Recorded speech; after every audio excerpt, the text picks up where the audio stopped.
Hello everyone, myself Akash Jain from Albatross Education Center. Today we are going to discuss class 8 chapter number 1. आज हमारा जो topic है वो है multiplication and division of a fraction. Multiplication और division fraction ये किस तरीके से करते हैं। मल्टीप्लिकेशन की बात करें तो सबसे पहले आपको ध्यान रखना पड़ेगा कि आप न्यूमरेटर का मल्टीप्लाई न्यूमरेटर से करेंगे और डेनोमिनेटर का मल्टीप्लाई डेनोमिनेटर से करेंगे। अगर आपकी कंडीशन ऐसी आ रही है कि एक न्यूमरेटर और एक डेनोमिनेटर सेम मल्टीपल है, सेम टेबल के अगर मल्टीपल है, सेम नंबर के अगर मल्टीपल है, तो वो आपस में कैंसिल आउट भी हो सकते हैं। लेकिन कंडीशन ये है कि एक न्यूमरेटर में होना चाहिए और एक डेनोमिनेटर में। आप न्यूमरेटर से न्यूमरेटर को और डेनोमिनेटर से डेनोमिनेटर को कैंसिल आउट नहीं कर सकते। क्लियर गाइस, एक न्यूमरेटर में होना चाहिए, एक डेनोमिनेटर में होना चाहिए। सपोज आपका क्वेश्चन है पहला 7/20 का मल्टीप्लाई करना है माइनस के 5/14 से। तो आप यहाँ पे देख रहे हैं कि आपका 5 और 20 एक ही टेबल के मल्टीपल है, किसके 5 के। तो मैंने क्या किया, जब एक ही टेबल के मल्टीपल हैं और एक न्यूमरेटर में है एक डेनोमिनेटर में है, तो मैं इनको आपस में कैंसिल आउट कर सकता हूँ। इस तरीके से 5 से 5 को मैंने डिवाइड कर दिया 1 टाइम और 5 से 20 का डिवाइड किया मैंने 4 टाइम। सेम कंडीशन आपकी यहाँ पर थी, 7 आपका न्यूमरेटर में था, 14 आपका डेनोमिनेटर में था और दोनों एक ही टेबल के मल्टीपल है, इसलिए 7 को मैंने 7 से कैंसिल आउट किया 1 टाइम और 14 को 2 टाइम। जब आपका इतना हो जाए उसके बाद आपको क्या करना है, न्यूमरेटर का मल्टीप्लाई न्यूमरेटर से और डेनोमिनेटर का मल्टीप्लाई डेनोमिनेटर से। तो 1 का मल्टीप्लाई जब मैं 1 से करूंगा तो आपका 1 आएगा और 4 का मल्टीप्लाई 2 से करूंगा तो आपका 8 आएगा। उसके बाद बात आती है साइन की। फर्स्ट क्लास में मैंने आप लोगों को साइन के बारे में बताया भी था। जब आप पॉजिटिव नंबर का मल्टीप्लाई नेगेटिव नंबर से करते हैं तो साइन आपका नेगेटिव का आता है, इसलिए यहाँ पर आपका साइन कैसा आ गया, नेगेटिव। Clear guys. सपोज आपका दूसरा क्वेश्चन है 2 कंप्लीट 1/9 का मल्टीप्लाई करना है माइनस के 7/38 से। तो जब भी आपको मिक्स्ड फ्रैक्शन में दिया जाए सबसे पहले आप उस मिक्स्ड फ्रैक्शन को इम्प्रॉपर फ्रैक्शन में चेंज करेंगे। किस तरीके से, 9 2 18 और +1 करेंगे तो आपका हो जाएगा 19/9 मल्टीप्लाई माइनस के 7/38। यहाँ पर भी आप देख रहे हैं कि 19 और 38 आपका जो है वो सेम टेबल के मल्टीपल है, एक न्यूमरेटर में है एक डेनोमिनेटर में है, तो ये कैंसिल आउट हो सकते हैं। तो 19 से 19 1 टाइम और 19 से 38 2 टाइम्स कैंसिल आउट हो गया। उसके बाद आप देख रहे हैं कुछ भी कैंसिल आउट होने की कंडीशन में नहीं है। जब कंडीशन में नहीं है तो आप क्या करेंगे, न्यूमरेटर का न्यूमरेटर से मल्टीप्लाई और डेनोमिनेटर का डेनोमिनेटर से मल्टीप्लाई।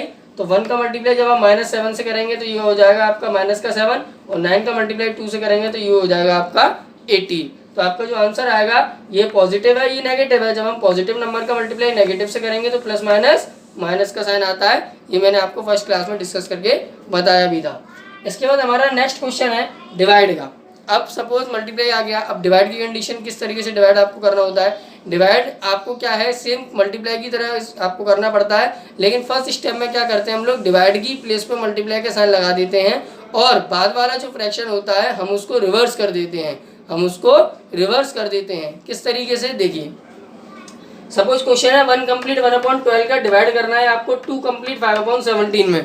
सबसे पहली कंडीशन यहाँ पर ये आपको इम्प्रॉपर फ्रैक्शन दिया है, जब आपको मिक्स्ड फ्रैक्शन दिया है, मिक्स्ड फ्रैक्शन से आप सबसे पहले इसको इम्प्रॉपर में चेंज करेंगे। इम्प्रॉपर में चेंज करने के लिए आपने क्या किया, 12 1 12 + 1 13/12 हो गया।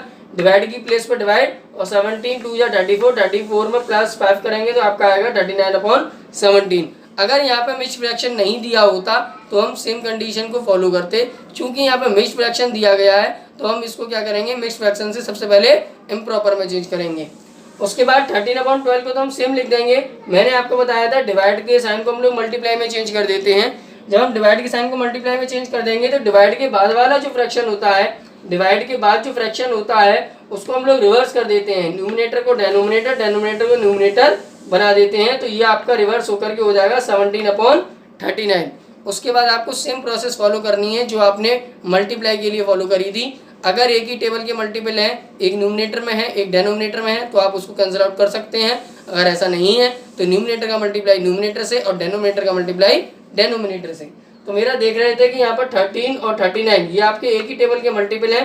13 से 13 कैंसिल आउट हो गया आपका 1 टाइम और 13 से 39 कैंसिल आउट हो गया आपका 3 टाइम। इसके अलावा कोई भी कैंसिल आउट होने की कंडीशन में नहीं है, तो हम लोग क्या करेंगे, न्यूमरेटर का मल्टीप्लाई न्यूमरेटर से तो 1 × 17 17 और डेनोमिनेटर का मल्टीप्लाई डेनोमिनेटर से तो 12 3 36।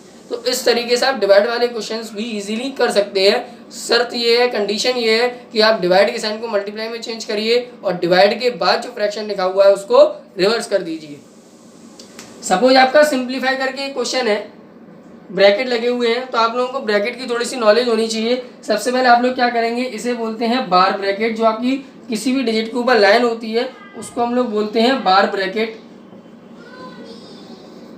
उसके बाद आता है आपका स्मॉल ब्रैकेट, इसको हम लोग स्मॉल ब्रैकेट कहते हैं। इसके बाद आपका आता है कर्ली ब्रैकेट, कर्ली ब्रैकेट। इसके बाद आपका आता है big bracket, big bracket. Clear guys, इन 4 टाइप्स के ब्रैकेट के बारे में आप लोगों को पढ़ना पड़ेगा और शायद आप 7th 6 में पढ़ते हुए भी आए होंगे। सबसे पहले आप लोग बार ब्रैकेट को सॉल्व करेंगे, उसके बाद स्मॉल ब्रैकेट को सॉल्व करेंगे, उसके बाद करली ब्रैकेट को सॉल्व करेंगे, फिर लास्ट में जाकर के आप बिग ब्रैकेट को सॉल्व करेंगे। तो क्लियर गाइस, यहाँ पर सबसे पहले जो कंडीशन है वो ये है कि ये जितने भी फ्रैक्शन दिए हैं वो सारे के सारे मिक्स्ड फ्रैक्शन में दिए हैं। तो मिक्स्ड फ्रैक्शन से सबसे पहले आप इम्प्रॉपर में बनाइए। तो इम्प्रॉपर में बनाएंगे तो कितना होगा, 5 2 10 + 1 11/2 इंटू स्मॉल ब्रैकेट, क्योंकि यहाँ पे बार ब्रैकेट है नहीं है। जब बार ब्रैकेट नहीं है तो किसका नंबर है, स्मॉल का। स्मॉल ब्रैकेट को सॉल्व करेंगे तो ये हो जाएगा आपका 6 1 = 6 + 5 11/6, डिवाइड का साइन लगा हुआ है, 4 2 = 8 + 3 11/4। स्मॉल ब्रैकेट को सॉल्व करने के बाद टर्न आता है करली ब्रैकेट का, जो यहाँ पर प्रेजेंट नहीं है। तो करली ब्रैकेट के बाद किसका टर्न आता है, बिग ब्रैकेट का। तो बिग ब्रैकेट सॉल्व करेंगे। बिग ब्रैकेट में आपका सबसे पहले मल्टीप्लाई है। जब मल्टीप्लाई है तो आप क्या करेंगे, 11 का मल्टीप्लाई 11 से, तो 11 का मल्टीप्लाई 11 से करेंगे तो माइनस का 121 आएगा, क्योंकि पॉजिटिव और नेगेटिव का मल्टीप्लाई करके नेगेटिव आता है। और 2 का मल्टीप्लाई 6 से करेंगे तो आपका 12 आएगा। उसके बाद डिवाइड का साइन है, उसके बाद आपका लिखा हुआ है फ्रैक्शन 11/4। गाइस, अब आप लोग सोच रहे होंगे बोर्ड मास के अकॉर्डिंग मैंने डिवाइड पहले क्यों नहीं किया। तो आप लोग जानते हैं बोर्ड मास के अकॉर्डिंग मल्टीप्लाई से पहले डिवाइड होता है, लेकिन डिवाइड से पहले भी आपका क्या सॉल्व होते हैं, ब्रैकेट। इसलिए सबसे पहले मैं ब्रैकेट वाले ऑपरेशंस को पहले करूंगा। ब्रैकेट में चाहे वो ऐड होता है, चाहे सब्ट्रैक्ट होता है, चाहे मल्टीप्लाई, चाहे डिवाइड, मैं ब्रैकेट को पहले सॉल्व करूंगा। जब सारे ब्रैकेट सॉल्व हो जाएंगे उसके बाद मैं आगे के स्टेप्स को फॉलो करूंगा। इसलिए मैंने यहाँ पर सबसे पहले मल्टीप्लाई किया, डिवाइड नहीं किया, क्योंकि ये ब्रैकेट के अंदर था। अगर यहाँ ब्रैकेट नहीं होता तो मैं पहले डिवाइड करता, ब्रैकेट नहीं होता तो डिवाइड करता। ब्रैकेट है इसलिए मुझे सबसे पहले ब्रैकेट को सॉल्व करना पड़ेगा, और ब्रैकेट में मल्टीप्लाई था इसलिए मैंने मल्टीप्लाई किया। अब यहाँ पर आपका डिवाइड आ गया। डिवाइड आप लोगों ने अभी सीखा ही है। डिवाइड को करने के लिए आप डिवाइड के साइन को मल्टीप्लाई में चेंज करेंगे, और मल्टीप्लाई में चेंज करने के बाद डिवाइड के बाद जो फ्रैक्शन लिखा हुआ है उसको आप रिवर्स कर देंगे। तो माइनस का 121/12 सेम लिख दिया आपने, डिवाइड की प्लेस में मल्टीप्लाई का साइन लगा दिया, और इस वाले फ्रैक्शन को आपने रिवर्स कर दिया। 11/4 को आपने क्या लिख दिया, 4/11। अब मैंने आपको क्या बताया था, अगर एक डिजिट न्यूमरेटर एक डिजिट डेनोमिनेटर में है और वो सेम टेबल के मल्टीपल हैं, सेम डिजिट के मल्टीपल हैं, तो आप उनको कैंसिल आउट कर सकते हैं। तो यहाँ पर 11 और 121 आपस में कैंसिल आउट हो रहे थे। 11 से 11 1 टाइम और 11 से 121 11 टाइम। क्लियर गाइस, ऐसे ही 4 से 4 1 टाइम और 4 से 12 3 टाइम आपका कैंसिल आउट हो गया। इसके बाद न्यूमिनेटर का मल्टीप्लाई न्यूमिनेटर से और डेनोमिनेटर का मल्टीप्लाई डेनोमिनेटर से। तो 11 1 जा 11 और 3 1 जा 3। अब क्योंकि आपका क्वेश्चन मिक्स्ड फ्रैक्शन में था, आंसर भी आपको मिक्स्ड फ्रैक्शन में देना पड़ेगा, और मिक्स्ड फ्रैक्शन में चेंज करना मैंने कल भी आपको सिखाया था। डिवाइड कर दीजिए, जो क्वोशिएंट आएगा वो होल नंबर बन जाएगा, जो रिमाइंडर आएगा वो न्यूमिनेटर बन जाएगा, डेनोमिनेटर आपका सेम रहता है।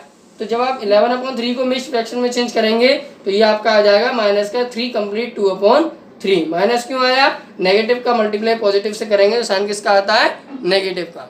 क्लियर गाइस, तो इस तरीके से आप मल्टीप्लिकेशन, डिवीजन और simplification of a fraction easily कर सकते हैं। इसके बाद भी अगर आपको कोई डाउट है then you can ask to me on my WhatsApp number which is given in the description box. Till then, thank you.